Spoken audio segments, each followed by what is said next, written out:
Meus irmãos, nós vamos continuar a nossa reflexão na série segundo o Evangelho de Marcos, né? O Evangelho segundo Marcos, a série Jesus Cristo, o Filho de Deus, trilhando o caminho do discipulado, né?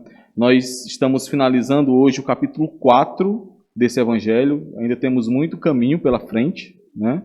Mas graças a Deus o Senhor tem nos abençoado por meio desse Evangelho, por meio da reflexão nesse Evangelho, sempre seguindo essa linha central, meus irmãos, sempre seguindo essa mesma visão, buscando responder quem é Jesus Cristo, buscando responder como os discípulos do Senhor Jesus Cristo caminham nesse mundo, como eles trilham o caminho nesse mundo.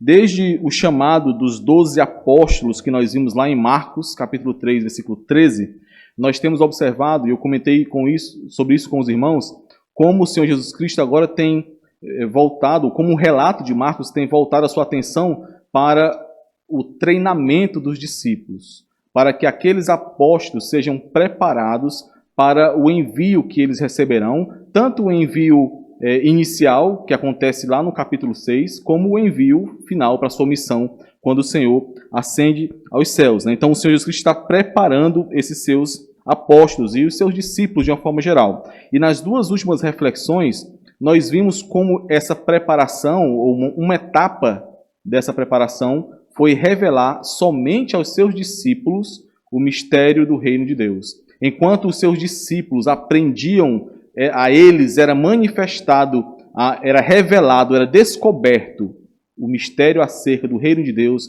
o que significava o reino de Deus estar chegando ali para eles, para os demais, para aqueles que faziam parte da multidão, aqueles que não eram seus discípulos, que não faziam parte do grupo dos de dentro, que nós vimos, né, que tem essa questão dos de dentro e os de fora.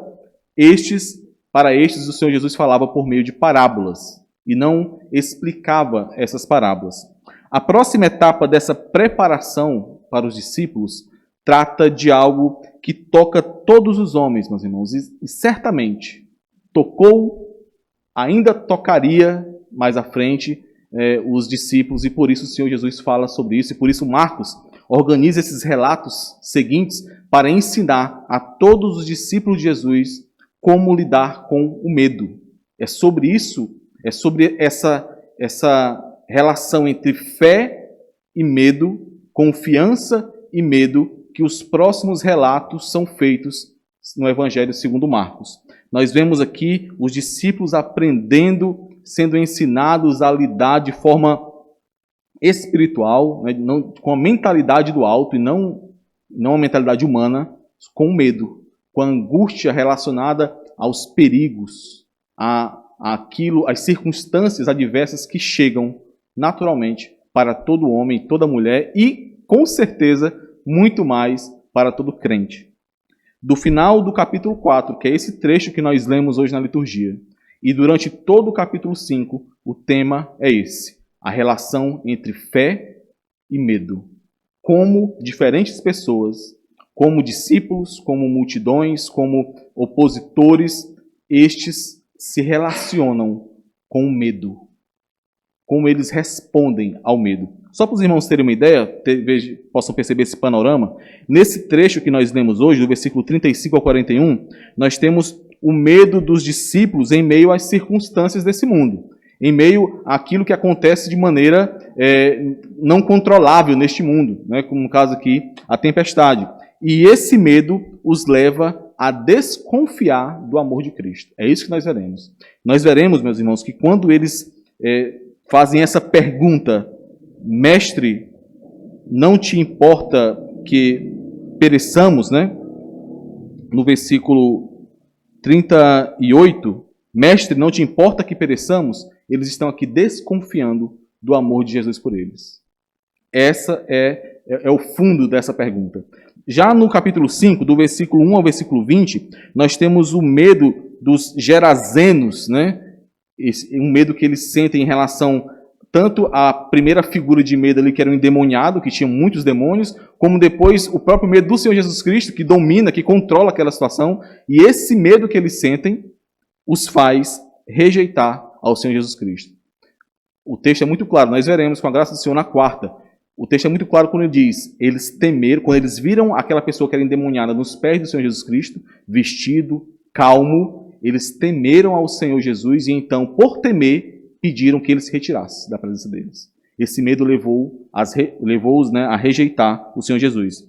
Continuando no capítulo 5, do versículo 25 ao 34, nós temos a fé da mulher do fluxo de sangue, que mesmo com medo, como diz o versículo 33, né? O versículo 33 diz que ela estava com medo, então a mulher, atemorizada e tremendo, cônscia do que nela se operava, ainda assim ela se prostrou diante do Senhor por conta da fé. A fé aqui venceu o medo. E finalizando nos versículos 35 a 43, nós temos o fechamento da história de Jairo, um dos principais da sinagoga, que a sua filha está doente, e no meio dessa história aparece a mulher do fluxo de sangue, a filha morre, as pessoas vão falar com ele para que ele não importune mais o mestre, e então ele ali, tomado pelo medo, o Senhor Jesus Cristo olha para ele e faz um fechamento, na verdade, desse bloco. Essa frase, né, foi dada a Jairo, mas serve para todos os discípulos, serve para todos os relatos, quando o Senhor Jesus diz, não temas, não tenha medo, mas antes, né, porém, creia. Creia. Ao invés de ter medo, crê. Crê somente. Essa, meus irmãos, é a advertência do Senhor Jesus Cristo a todos os seus discípulos. Em todas as situações que nós vamos relatar aqui, que tem um núcleo central, que é essa relação entre fé e medo, a advertência do Senhor Jesus Cristo é essa: coragem, tenham fé, creiam em mim. Muitos perigos se levantarão neste mundo, e nós sabemos disso. Muitos perigos se levantarão. Neste mundo, vocês terão e passarão por muitas aflições. Muitas. Porém, tende bom ânimo. Tende coragem. Porque eu venci o mundo. Creiam nisso. Essa é a exortação que o Senhor Jesus faz, é a mensagem que Marcos está nos ensinando aqui em todo esse bloco, meus irmãos. Nós somos alertados sobre isso constantemente nas Escrituras. Nós somos alertados como as tempestades elas virão e nos surpreenderão. Paulo fala sobre isso, Pedro fala sobre isso, sobre as provações, e é interessante como sempre eles nos exortam também a ter bom ânimo e nos alegrar em meio a essas provações, em meio a essas tempestades. Nós ouvimos a palavra de Deus, nós cremos no Senhor Jesus Cristo, mas infelizmente, meus irmãos, parece que ainda no fundo do nosso coração, ainda existe ali um resíduo, né, que persiste, aquele pensamento egoísta que nos leva a pensar que se eu estou com Jesus Cristo, se eu estou nele, se ele me ama, então eu estou livre de perigos. Então eu não passarei por angústias nesse mundo. Esse é um pensamento que nós muitas vezes temos. Achamos que porque somos filhos de Deus, crentes, porque conhecemos ao Senhor, porque lemos a Bíblia, enfim, porque temos qualquer contato que nos leve a pensar que temos intimidade com o Senhor, então estamos livres dos perigos desse mundo. E aí, quando os perigos vêm, quando as tempestades vêm, nós simplesmente nos perguntamos: o que está acontecendo? O Senhor não me ama? Será que eu não sou crente? Por que eu estou passando por isso? Isso é muito comum entre nós, meus irmãos. Mas não é assim. Nós vivemos em um mundo caído, em um mundo manchado pelo pecado. Nós vivemos em um mundo, meus irmãos, onde em um piscar de olhos, tudo aquilo que é tido como precioso para nós pode ser retirado. Os bens que nós temos, a saúde que nós temos, o sossego, as pessoas amadas, a própria vida pode nos ser tirada em um piscar de olhos. De repente, em uma fração de segundos, nós estamos vendo isso agora constantemente, em meio a essa pandemia, né, onde de repente as coisas mudam. Em uma fração de segundos, a vida que nós conhecíamos não existe mais. E nós passamos a viver uma outra era, uma outra forma de ver o mundo. As coisas mudam muito rapidamente nesse mundo caído. E isso, meus irmãos, com certeza é assustador. Isso com certeza gera medo em qualquer um. Mas é nesse momento que entra a fé. É nesse momento que a fé nos sustenta. É nesse momento que nós pensamos, eu não tenho controle sobre nada disso, mas o meu Deus tem. O meu Deus controla cada uma dessas circunstâncias. O meu Senhor controla tudo isso. Eu sei que em um piscar de olhos, todas as coisas podem mudar. Eu sei. Qualquer circunstância dessa adversa pode acontecer em um piscar de olhos. Mas eu também sei que o meu Senhor controla todas essas coisas. Não há nada que aconteça que não esteja debaixo da sua poderosa mão. É aí que entra a fé. É aí que nós podemos perceber que não há falta de controle, que esse mundo não está solto, largado. Não, o Senhor controla todas as coisas. Tempestades se levantarão, perigos dos mais diversos, angústias das mais profundas. O medo tentará consumir, sim, cada um de nós, mas eu sei em quem eu tenho crido.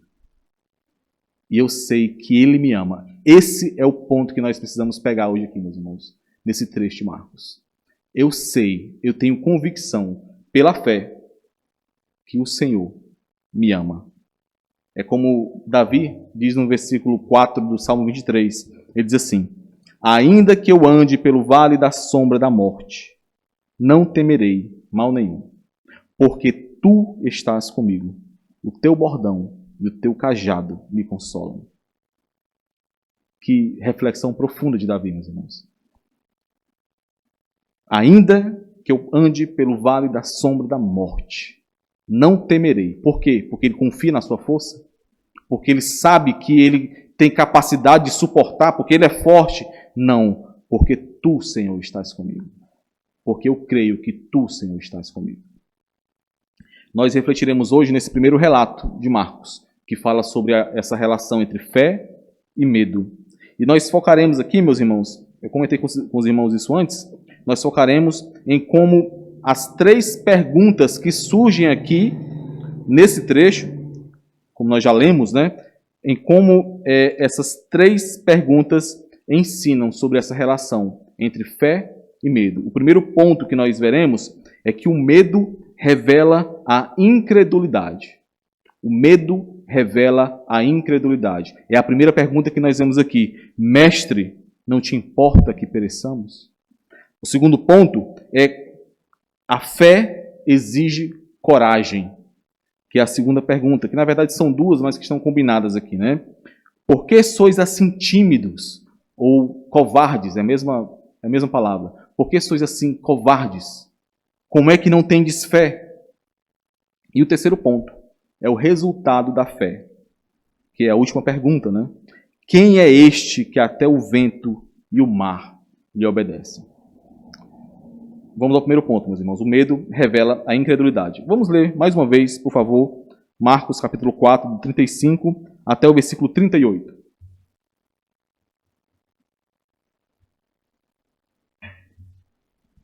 Naquele dia, sendo já tarde, disse-lhes Jesus, passemos para a outra margem.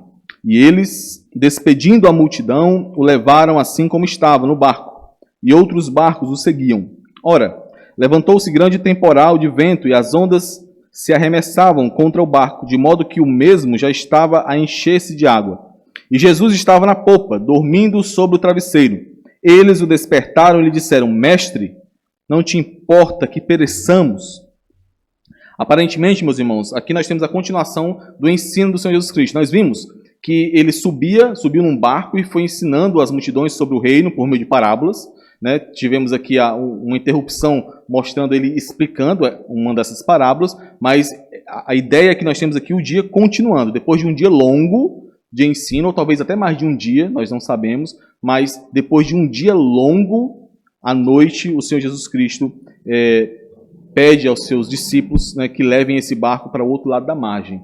Provavelmente ele queria ter um tempo mais a sós, mais distante da multidão que estava ali recebendo o ensino. Então eles dispersam a multidão e vão para o outro lado da margem. Né? A outra margem aqui, meus irmãos, é uma região de gentios chamada de Decápolis. Lá no final do capítulo 5, no meio do capítulo 5, nós vamos ver isso. É a região de Decápolis, uma região de 10 cidades de cultura grega, né, onde só habitavam gentios, e muito provavelmente esse era o ambiente perfeito para que o Senhor se isolasse ali com seus discípulos, para ensiná-los, né, para explicá-los de forma mais atida acerca dos mistérios do reino ali, né, dos ensinamentos do reino. Nós vimos aqui que já era tarde da noite, e o Senhor Jesus Cristo aproveita esse translado, que era de pelo menos ali 15 quilômetros, para atravessar essa região, e ele aproveita esse translado de 15 quilômetros em um barco pequeno, ele aproveita isso para descansar, para dormir, e ele vai dormir lá na polpa, né? E de repente, como nós lemos, um grande temporal se levanta, né? Muito vento, ondas violentas, muita água entrando no barco. As pessoas que estavam ali não conseguiam ter velocidade para tirar a água mais do que a água entrava. Tinha ali pelo menos os 12 e o Senhor Jesus Cristo, o barco cabia no máximo 15 pessoas, os barcos dessa época, né, que eram utilizados. E nós vemos que essa tempestade ela acontece em um local onde eram comuns tempestades. O Mar da Galileia, que na verdade era um lago, ele não tinha uma ligação com o mar, é um grande lago, mas esse chamado Mar da Galileia por conta das grandes ondas e tempestades que aconteciam ali. Por quê? Porque ele ficava em um vale a cerca de um pouco mais de 200 metros de profundidade, abaixo do nível do mar. Enquanto que ele era, na sua vizinhança existiam muitos montes. O Monte Hermon, por exemplo, ficava bem próximo do Mar da Galileia. E esse Monte Hermon ele tinha quase 3.000 metros de altitude. Então era muito comum que o ar quente do lago, né, do Mar da Galileia, subisse, entrasse em contato com o ar frio do monte, e aí gerava essas tempestades, né, gerava muito vento que agitava o mar, e por isso ele era chamado de Mar da Galileia, e essas tempestades eram comuns. Esse é o ponto que eu quero frisar aqui com os irmãos. Enquanto todos estavam ali desesperados, lutando contra a tempestade, o Senhor Jesus Cristo dormia. Ele dormia provavelmente em um compartimento para o descanso dos marinheiros, e é muito comum nós encontrarmos em comentaristas, não sei se os irmãos já ouviram isso, algumas pregações onde as pessoas associam esse dormir do Senhor Jesus Cristo ao fato dele confiar no Senhor. Ele diz assim, o Senhor Jesus dormia ali porque ele confiava no Senhor.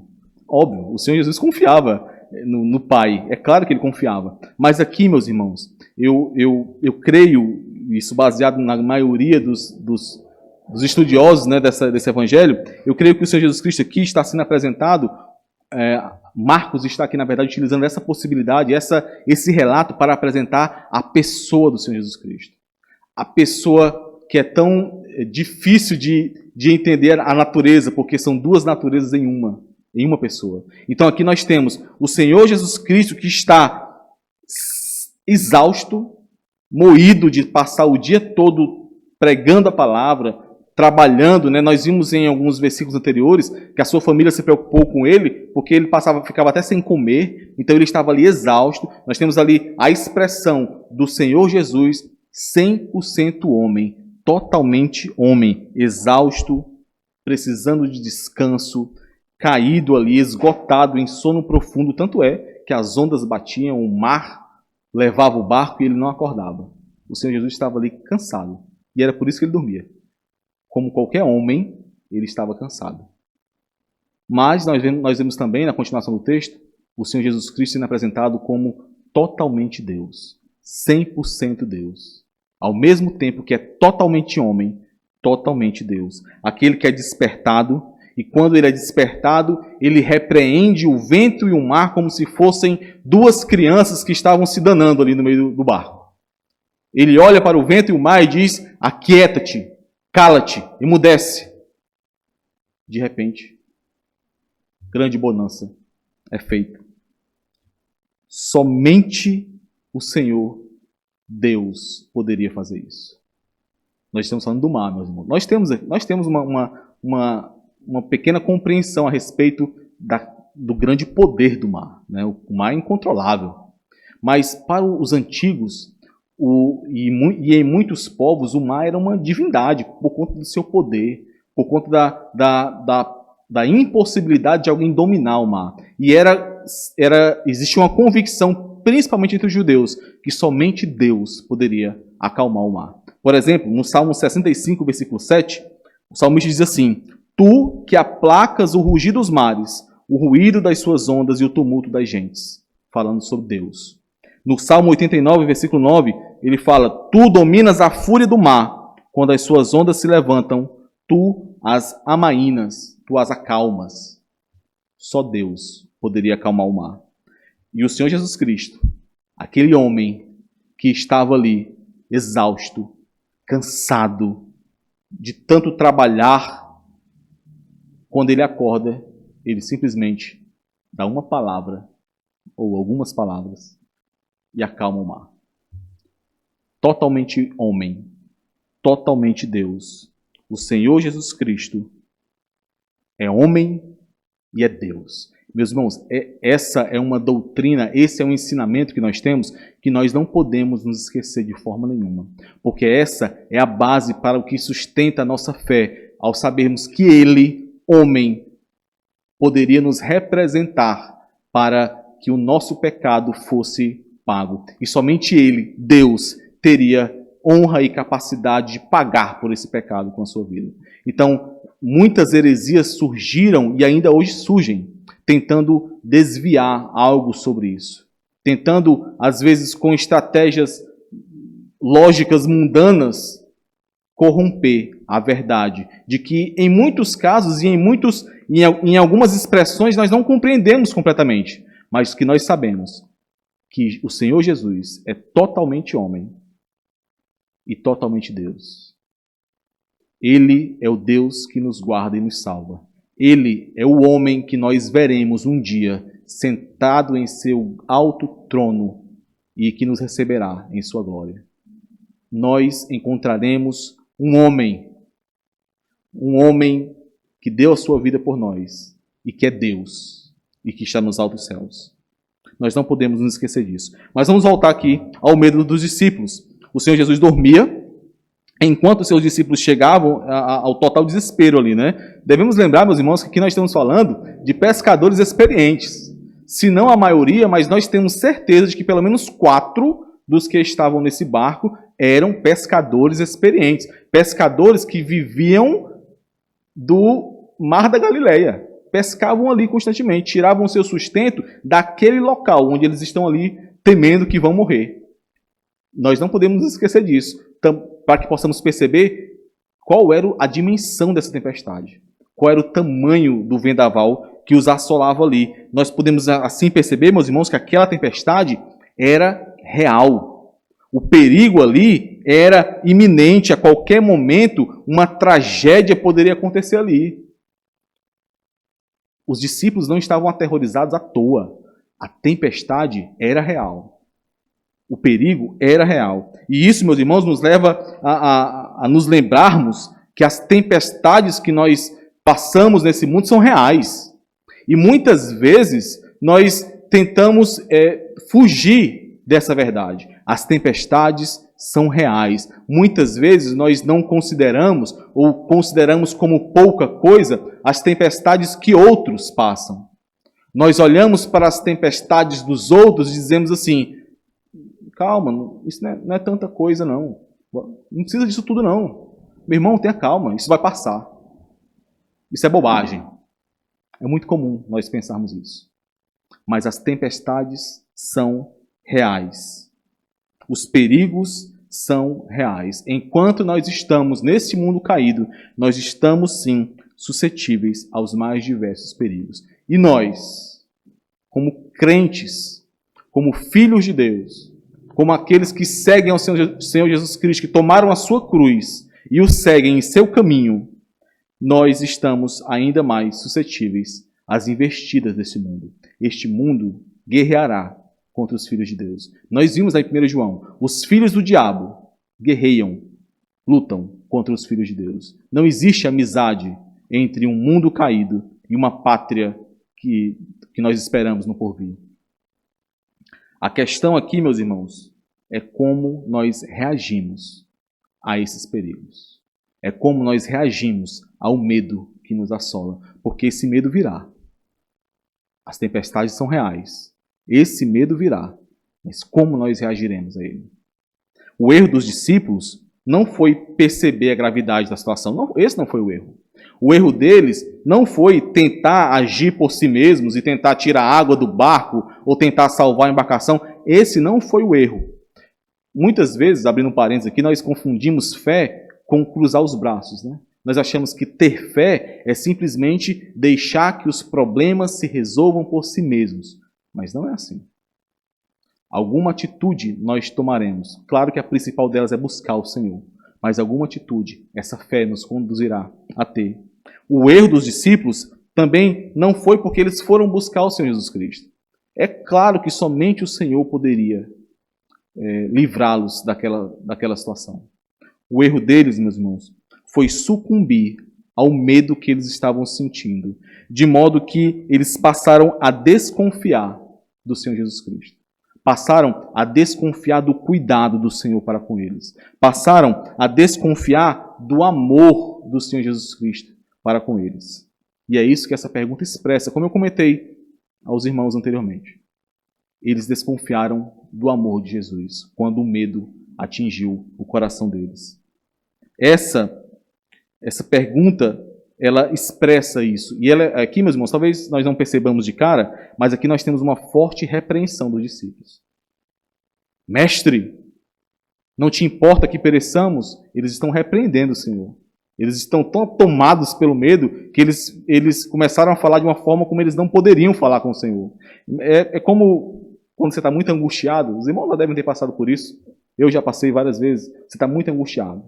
Você está ali sendo tomado pelo medo, por alguma situação adversa. Está tão abalado emocionalmente que você começa a gritar com aqueles que estão próximos de você. A ser mais ríspido, a ser mais duro. Você usa palavras que em sã consciência você nem usaria. Foi isso que os discípulos fizeram. Esse foi o pecado deles aqui. Eles não conseguiram controlar o medo deles. Mestre, tu não te importa que pereçamos? Mestre, nós deixamos tudo para te seguir. Mestre, nós temos te servido dia e noite e o Senhor não se preocupa conosco? Mestre, o Senhor não se importa com o nosso bem-estar? Mestre, tu não nos ama? Essa era a dúvida dos apóstolos, dos discípulos que estavam ali. Imaginem, meus irmãos, eu quero lembrar aos irmãos que esse evangelho ele foi escrito inicialmente para crentes que estavam em Roma. Crentes que no período em que esse evangelho foi escrito, viam muitos e muitos dos seus irmãos serem queimados vivos e expostos nas ruas de Roma como tochas vivas. Crentes que viam muitos e muitos dos seus irmãos serem lançados às feras para a pura diversão do imperador Nero e daqueles que odiavam os cristãos. É nesse momento que esse evangelho chega em Roma. Imaginem quantos crentes em Roma não estavam se perguntando isso. Senhor, tu não te importas conosco? Senhor, tu não está vendo a situação. Senhor, tu não vê o que Nero está fazendo conosco. Senhor, tu não nos ama. Meus irmãos, nós tão facilmente cometemos esse mesmo erro. As tempestades chegam em nossas vidas e elas chegarão. Não nos enganemos. As tempestades sempre chegarão em nossas vidas. E nós nos abatemos de tal forma. Nós sentimos tanto medo, nós nos enfurecemos às vezes, que ao invés de orar ao Senhor, de nos dobrarmos ainda mais diante do Senhor, de buscarmos ainda mais ao Senhor, nós somos tomados pelo medo e agimos como quase que animais embrutecidos. Aqueles que percebem a nossa reação, enxergam isso, tentam nos ajudar, são mordidos se chegarem muito perto. Aqueles que tentam nos ajudar são afastados por conta dessa nossa cegueira do medo. Nós chegamos, meus irmãos, inclusive a questionar o amor de Deus. Às vezes não falamos isso, mas questionamos. Em nossos corações nós questionamos. Se o Senhor me amasse, eu não estaria passando por isso. Muitas vezes nós pensamos assim. Os discípulos fizeram isso, meus irmãos. Fizeram o que fizeram aqui, mas eles não tinham visto ainda algo que nós já vimos pela fé. Algo que nós já conhecemos. Eles não tinham visto. Vamos fazer o seguinte exercício. Imagine que você está nesse barco, que está passando pela tempestade. E então você está pensando, Senhor, eu saí da minha casa. Eu deixei a minha família. Eu poderia, nesse momento aqui de madrugada, estar dormindo confortavelmente no meu lar. Mas não, eu estou aqui, servindo ao Senhor. Seguindo as suas ordens. E está acontecendo tudo isso, eu vou morrer aqui. E o Senhor não se importa comigo. Como pode? Como o Senhor não me ama? Como isso pode estar acontecendo? Ele não me ama. Ele não se importa comigo. E aí passa a tempestade. Acontece tudo o que aconteceu. Passa um tempo, você até já esqueceu do que aconteceu na tempestade. Imagine agora que você, o mesmo que estava nesse barco, agora você está diante da cruz, vendo o Senhor Jesus Cristo sendo crucificado, vendo Ele dar os seus últimos suspiros, entregando a sua vida pelos seus. E aí você lembra do momento do barco. Você lembra daquele momento que você pensou, Ele não se importa comigo. Nesse momento, meus irmãos, com certeza, a sua mente seria inundada por mais um pensamento. Como eu pude duvidar que Ele me ama? Como eu pude achar que Ele não se importa comigo? Ele está dando a vida dele agora por mim. Ele poderia, se quisesse, eu sei, eu vi, Ele poderia descer essa cruz se Ele quisesse. Ele poderia matar os seus inimigos com um sopro da sua boca. Ele poderia, eu sei, eu vi. Mas Ele está entregando a sua vida ao Pai para que eu não morra, para que eu tenha vida, para que eu tenha vida eterna. A cruz manifesta o amor de Cristo por nós, meus irmãos. Não são as circunstâncias que nos rodeiam. Não são os males que nos atingem nesse mundo. Não é a bonança que chega. A cruz manifesta o amor de Jesus. É a partir da visão da cruz que nós devemos perceber o quanto o Senhor Jesus Cristo nos ama. Não é por conta dos momentos de bondade que nós temos. Não é pelos momentos de bonança, pela alegria que nós sentimos. É a cruz que manifesta o amor do Senhor por nós. É somente olhando para a cruz que nós percebemos que Ele nos ama, que Ele se importa sim conosco, mesmo naqueles momentos em que parece que Ele não se importa, em que parece que Ele nos abandonou. Ele não nos abandonou. O Senhor nos ama. Ele se importa conosco. E é somente lembrando da cruz, é somente com os olhos fitos na cruz, que nós manteremos essa verdade em nossos corações. Não deixe, meus irmãos, não deixe o medo tirar a sua confiança no Senhor. Não permita que o medo ofusque a visão maravilhosa e gloriosa que foi dada da cruz de Cristo, manifestando o amor dele por nós. Ele nos ama.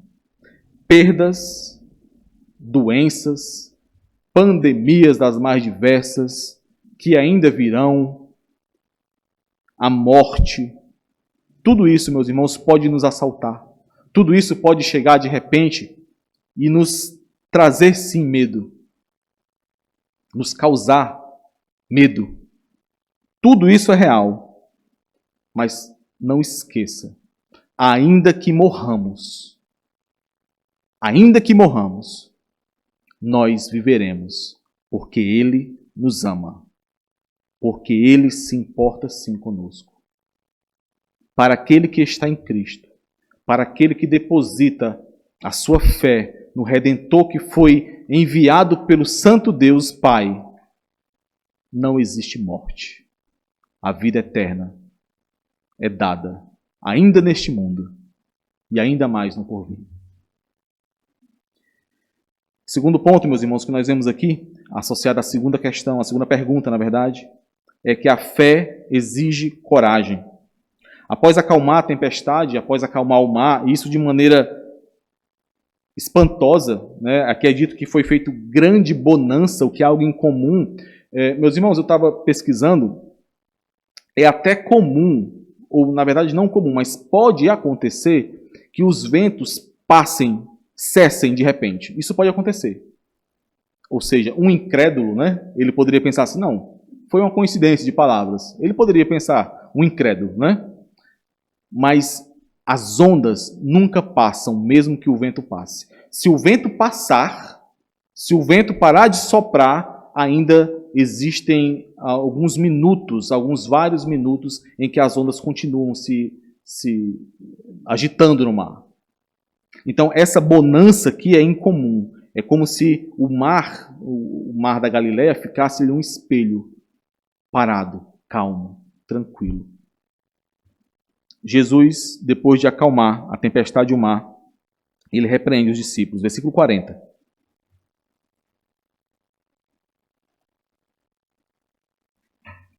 Versículo 40. Então lhes disse, por que sois assim tímidos? Como é que não tendes fé?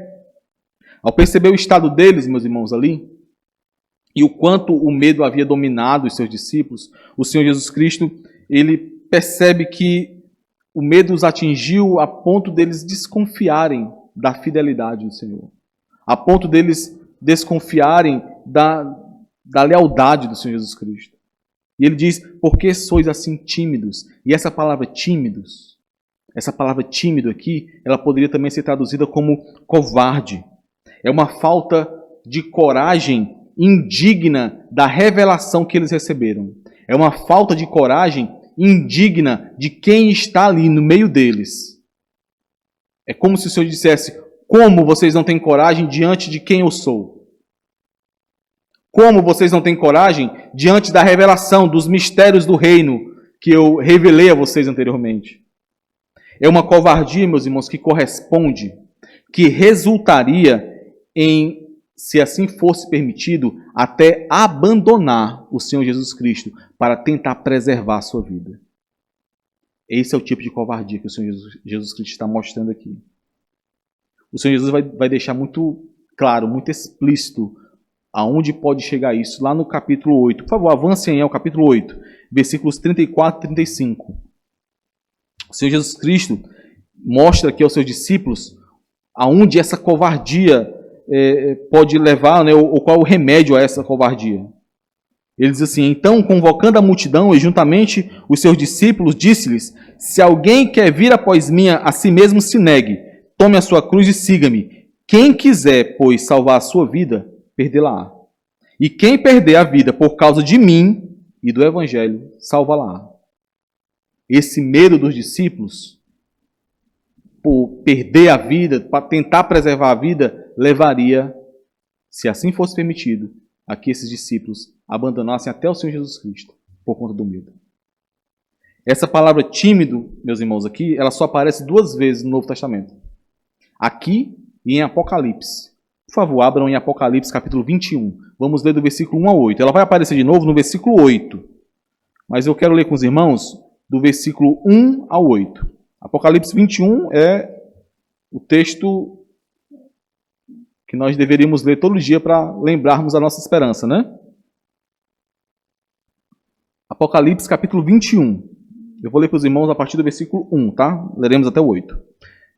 Vi novo céu e nova terra, pois o primeiro céu e a primeira terra passaram, e o mar já não existe.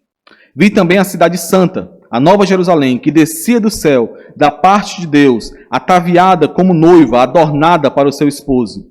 Então ouvi grande voz vinda do trono, dizendo, eis o tabernáculo de Deus com os homens. Deus habitará com eles. Eles serão povos de Deus, e Deus mesmo estará com eles. E lhes enxugará dos olhos toda lágrima, e a morte já não existirá. Já não haverá luto, nem pranto, nem dor, porque as primeiras coisas passaram. E aquele que está assentado no trono disse, eis que faço novas todas as coisas. E acrescentou, escreve, porque estas palavras são fiéis e verdadeiras. Disse-me ainda, tudo está feito. Eu sou o alfa e o ômega, o princípio e o fim. Eu, a quem tem sede, darei de graça da fonte da água da vida. O vencedor herdará estas coisas, e eu lhe serei Deus, e ele me será filho. Versículo 8 agora. Quanto, porém, aos covardes, é a única vez que essa palavra surge de novo nas Escrituras. E é o primeiro que está fora da lista aqui, né? Quanto aos covardes, aos incrédulos, aos abomináveis, aos assassinos, aos impuros, aos feiticeiros, aos idólatras e a todos os mentirosos, a parte que lhes cabe será no lago que arde com fogo e enxofre, a saber, a segunda morte. Aos covardes não será dado o reino dos céus. Essa pergunta, meus irmãos, é complementada com a outra, com a seguinte: como é que não tendes fé? Ainda não creem quem está diante de vocês? É isso que o Senhor está dizendo aos discípulos. Vocês não conseguem crer ainda quem está aqui nesse barco diante de vocês? Vocês ainda não creem que eu sou? Você já falou isso não aqui no barco, né? Em outro momento. Eu sou. Ainda não me conhecem? Que fé é essa de vocês? Observem aqui, meus irmãos, que essa questão aqui, o Senhor Jesus não está falando de uma quantidade de fé. Não é.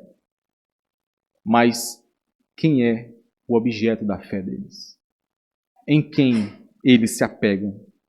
Em quem essa fé é depositada? Em quem eles confiam? De onde deveria vir a coragem que eles não tiveram? Da fé no Senhor Jesus Cristo. É como nós vemos, os irmãos não precisam abrir, é como nós vemos lá em Números, capítulo 13 e 14. Texto muito conhecido quando Moisés manda 12 espias para Canaã, para tomar Canaã, né? Para trazer um relatório e depois tomar Canaã. 10 desses espias, eles voltam amedrontados por conta do poder das edificações da cidade e por conta do poder dos homens de grande estatura que estavam ali para guerrear. O povo recebe esse relatório e é tomado pelo medo. E o povo chora e murmura contra o Senhor. E murmura contra Moisés. E então começa a se questionar: por que Deus nos trouxe aqui? Por que o Senhor nos trouxe aqui para morrermos? O Senhor não nos ama. Não está escrito não, estou concluindo aqui, tá? A parte de nos ama. Porque Ele nos trouxe até aqui. E é interessante, não é interessante na verdade, né? O fundo do poço é que eles dizem: nós deveríamos voltar para o Egito. Deveríamos voltar para o Egito. Os outros dois, Josué e Caleb, eles se levantaram, fazem um pequeno discurso e no final dizem assim: o Senhor é conosco, não temais. Meus irmãos, Josué e Caleb viram a mesma coisa. Eles estavam juntos. Eles viram as mesmas edificações. Eles viram os mesmos homens de grande estatura. Mas a fé, a confiança deles estava no Senhor. O Senhor os entregaria a terra conforme a palavra que Ele tinha dado anteriormente. Eles confiavam no Senhor. A mesma coisa aconteceu com Davi. Esse é um texto que eu gosto muito de lembrar, meus irmãos. As crianças gostam muito de estudar isso também. Várias vezes já viram, né? Golias está diante do rei Saul e do exército do rei Saul, e ele está ali afrontando a Deus e a Israel. Isso passa lá no 1 Samuel, capítulo 17. No versículo 11, olha a reação de Saul e de Israel. Diz assim, versículo 11: ouvindo Saul e todo Israel estas palavras do filisteu, que é Golias, espantaram-se e temeram muito. E ali pronto, ninguém mais foi para enfrentar Golias, para enfrentar o desafio de Golias. Davi, quando ouviu, reagiu de forma diferente.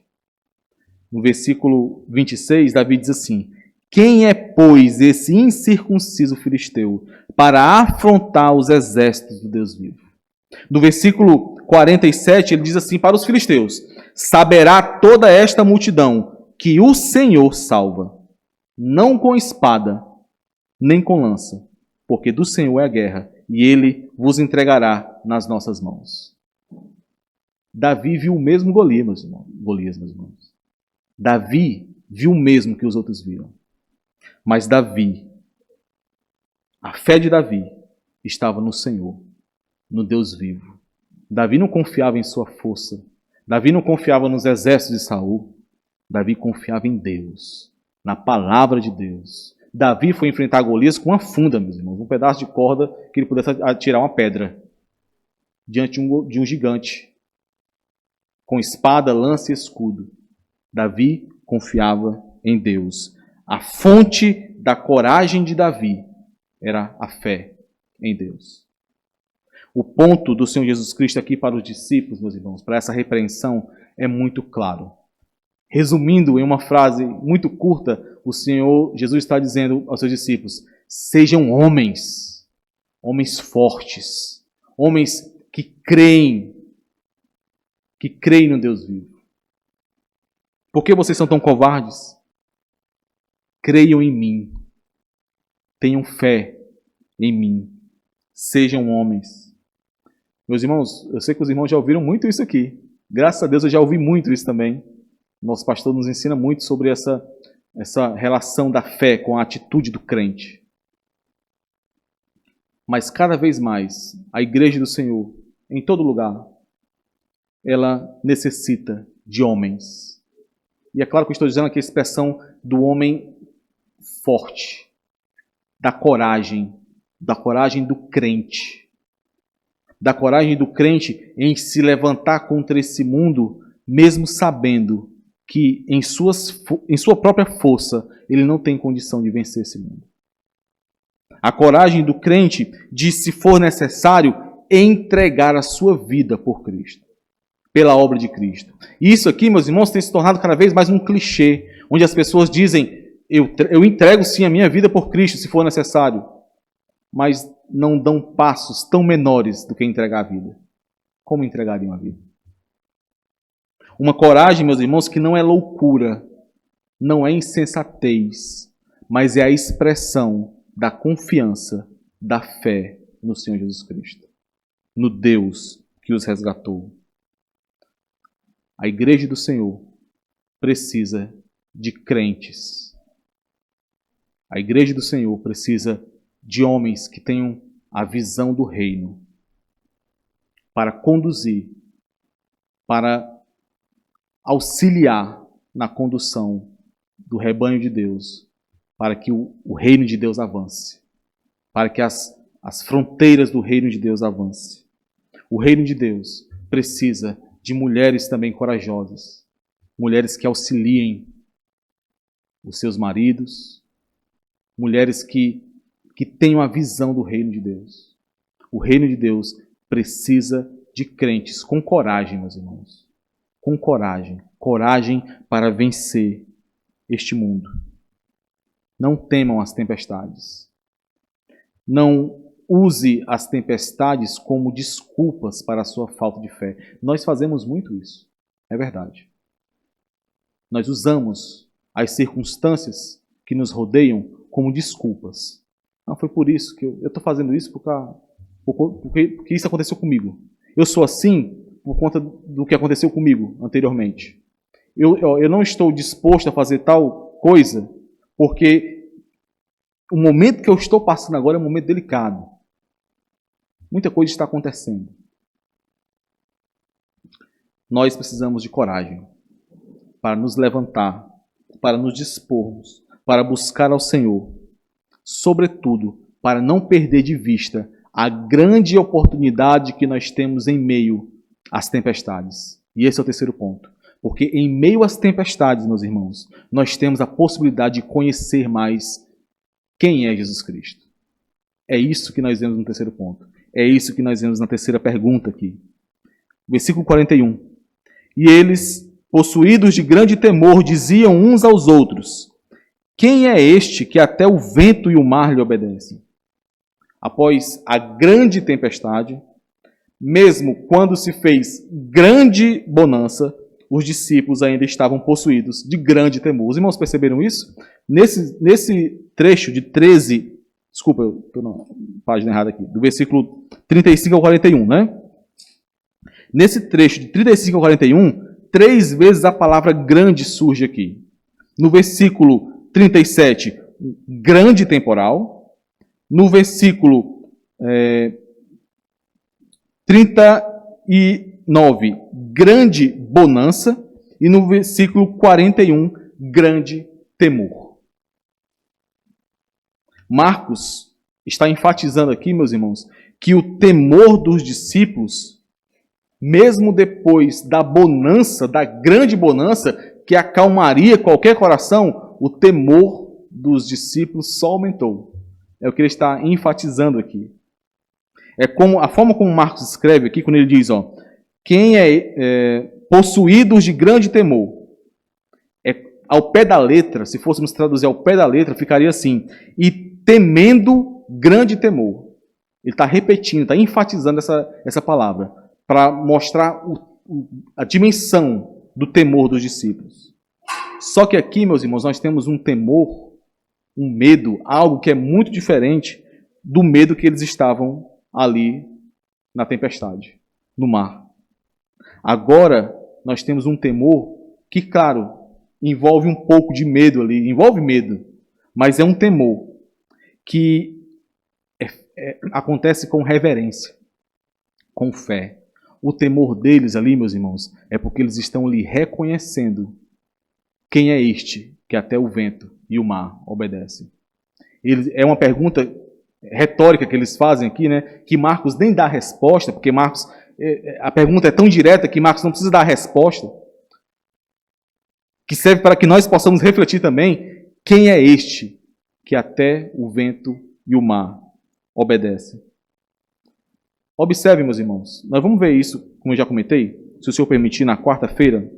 Observem que os Gerazenos, né, no capítulo 5, eles também tiveram muito medo, muito temor. E a figura principal, não é à toa que Marcos, ele gasta aqui quase que 20 versículos para descrever a figura abominável desse endemoniado. Não era uma possessão comum, era uma legião, era um endemoniado de grande poder, e ele exercia grande medo nos Gerazenos aqui. Só que, quando estes encontram esse endemoniado que oferecia grande medo aos pés de Jesus, normal, livre, banhado, vestido e penteado, né? Eles temem ainda mais. Agora temem ao Senhor. Porque eles pensam, se nós não conseguimos dominar, quanto mais o que o libertou, quanto mais aquele que é superior a ele, como nós poderemos dominá-lo? Então eles temeram ainda mais. O que aconteceu com esse temor? Eles reconheceram o poder de Jesus, mas o que aconteceu com esse temor? Levou-os a rejeitar o Senhor Jesus Cristo. E eles rejeitaram, pediram que ele fosse embora. Já os discípulos o temeram, mas conhecendo quem ele é. Quem é este que até o vento e o mar lhe obedecem? Eles sabem quem era. O próprio Deus estava ali diante deles. Somente Deus poderia fazer aquilo que eles fizeram, aquilo que o Senhor Jesus Cristo fez. Meus irmãos, a fé que nos dá coragem para vencer o medo durante as tempestades, ela nos permitirá conhecer mais sobre quem é o Senhor Jesus Cristo. Essa pergunta que nós temos nos feito nessa série Jesus Cristo, o Filho de Deus, ela é muitas vezes respondida em meio às tempestades que nos surgem, em meio às provações que nos acometem.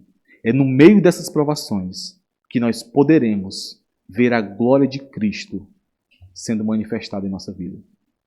É no meio das provações que nós poderemos ter a resposta a essa pergunta. Quem é este? Quem é este que domina todas as coisas? Quem é este que até o vento e o mar lhe obedecem? E a resposta está no capítulo 1, versículo 1 de Marcos. Jesus Cristo, o Filho de Deus. Esse é Jesus, o Cristo, o Messias, o Filho do Deus Altíssimo. Creia nisso, meus irmãos. Não permitam que o medo tente arrancar a fé de vocês. Ele é o Cristo, o Filho de Deus. Creia nisso, mas creia com coragem. Coragem para viver, para colocar em prática aquilo que você está professando. aquilo que o seu coração diz que você está crendo, ou aquilo que você está ordenando ao seu coração que creia. Creia com coragem, para que você possa viver as implicações dessa fé. Para que você possa viver de modo digno daquilo que lhe foi revelado. Para que você não seja um covarde, um tímido, para que a sua fé não se esvaie entre os seus dedos. Nessa pandemia, meus irmãos, nós tivemos muitas oportunidades de, em meio à tempestade, conhecermos melhor quem é o nosso Deus. Muitos de nós não aproveitaram essas oportunidades. Mas saibam, outras oportunidades virão. As tempestades virão. As tempestades são reais. Elas virão. E você precisa estar preparado para que no meio da tempestade você possa reconhecer que o Senhor controla todas as coisas. Que o Senhor Jesus Cristo tem poder sobre toda e qualquer circunstância. Que em sua cruz Ele revelou e manifestou o amor de Deus para cada um de nós. Que esse amor jamais poderá ser confundido com qualquer que seja a circunstância. Que o Senhor, meus irmãos, nos permita viver com essa coragem que vem da fé. Coragem para, mesmo em meio às circunstâncias que nos acometem, as circunstâncias que muitos dos crentes passaram e que ainda passam hoje. Que o Senhor nos dê coragem para ainda assim avançarmos como filhos de Deus, sendo instrumentos para o reino dele. Vamos orar. Amado Deus, nós te louvamos, Pai, pela tua palavra. Nós cremos, Senhor, que somente a tua palavra pode nos manifestar, pode revelar a nós a grandeza do Senhor, as misericórdias do Senhor. E nós te pedimos que o Senhor, por meio da tua graça, por meio do teu santo e soberano poder, aplique, Senhor, a tua palavra em nossos corações. Não permita, Senhor, que as nossas limitações, que os nossos pecados nos deixe, Senhor, não viver de maneira digna do teu santo evangelho. Não permita, Senhor, que em nossas vidas nós não manifestemos, Senhor, a grande revelação que recebemos do Senhor. Não permita, Senhor, que como murmuradores nós nos voltemos para o Senhor, desconfiando da tua graça e do teu amor para conosco em meio às dificuldades. Livra-nos dessa covardia. Livra-nos, Senhor, do medo. Nos mantém confiando no Senhor. Nos sustenta, Senhor, pelo poder da tua palavra, nós te pedimos. Que a tua salvação nos encontre de forma mais concreta a cada dia. Em nome de Jesus é que nós te pedimos. Amém.